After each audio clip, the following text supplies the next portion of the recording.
और अपनी नंद का अच्छा रूप देखकर उसे अपनी सौतेली बहन की याद आती है जब वो ब्यूटिशियन का फॉर्म लेकर घर आती है और अपने पापा को कन्विंस कर रही होती है। पापा, इसमें कोई पैसे नहीं लगेंगे, बस एक बार एग्जाम फीस लगेगी। अगर मैंने ये टेस्ट पास कर लिया तो मेरा फ्री का ब्यूटिशियन का कोर्स होगा, फिर मैं दीदी को उनकी शादी पर सजा पाऊंगी। जब तू 5 साल की थी ना, तब तेरी माँ पर तरस खाकर मैंने उससे शादी करी थी ताकि वो मेरी बेटी की परवरिश कर सके। बस इसीलिए मैंने तुझे 12वीं तक पढ़ाया है। अब तुझे क्या लग रहा है, तू मुझे मक्खन लगाएगी और मैं तेरी ख्वाहिश पूरी करने की तुझे इजाजत दे दूंगा? तुझे और तेरी माँ को आज मैंने इसलिए घर में जगह दी है क्योंकि मैं दुनिया से नहीं लड़ सकता, समझी? पर इसका मतलब ये नहीं है कि तू मेरे सिर पर बैठ जाएगी। बहुत बड़े सपने हैं पापा, अभी इसके सपनों को मैं आग लगाती हूँ। इतना बोलकर निशा उस फॉर्म को आग लगा देती है और जलती हुई कागज दिशा के हाथ में थमा देती है, जिससे दिशा का हाथ भी जल जाता है। वो एकदम से चिल्लाती है, हाँ मेरा हाथ। क्या हुआ भाभी, हाथ जल गया क्या? नहीं मैं ठीक हूँ, वो सब्जी के कुछ छींटे आ गए थे बस। माफ करना, मैंने ध्यान नहीं दिया। वैसे खाना बन चुका है, बाहर चलते हैं। अब काजल और दिशा खाना लेकर बाहर जाते हैं, जहाँ सभी लोग खाना खाकर दिशा की काफी तारीफ करते हैं।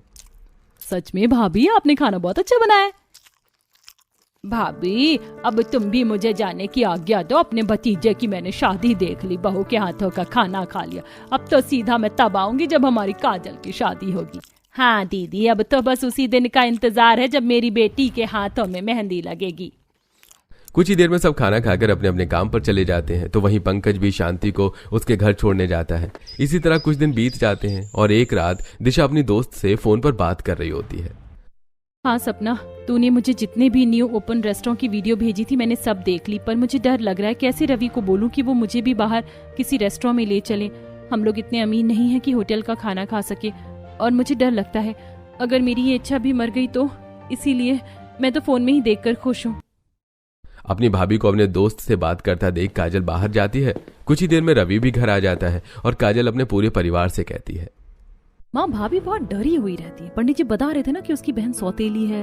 भले उसकी बहन ने हमसे अच्छे से बर्ताव किया हो, पर हो ना हो वो भाभी पर अत्याचार करती थी। पर अब समय आ गया है कि हम भाभी की छोटी छोटी चीजों का ख्याल रखें। इसीलिए आज हम सब बाहर डिनर करने जाएंगे और भाभी को सरप्राइज देंगे। ये तो बहुत अच्छा आइडिया है। वैसे भी जब से मेरी शादी हुई हम कहीं बाहर नहीं गए। कुछ ही देर में जब दिशा खाना बनाने के लिए रसोई में जाती है तो काजल उसका हाथ पकड़कर उसे बाहर लाती है। आज खाना बनाने की जरूरत नहीं है, जल्दी से तैयार होकर आ जाओ, हम सब दरवाजे पर खड़े हैं। और ज्यादा सवाल करने की जरूरत नहीं है क्योंकि ये प्लान दीदी का है। काजल का नाम सुनकर दिशा डर जाती है और तैयार होकर बाहर आती है। अब पूरा परिवार एक गाड़ी में बैठकर बड़े से रेस्टोरेंट में जाता है जहां काजल दिशा से कहती है,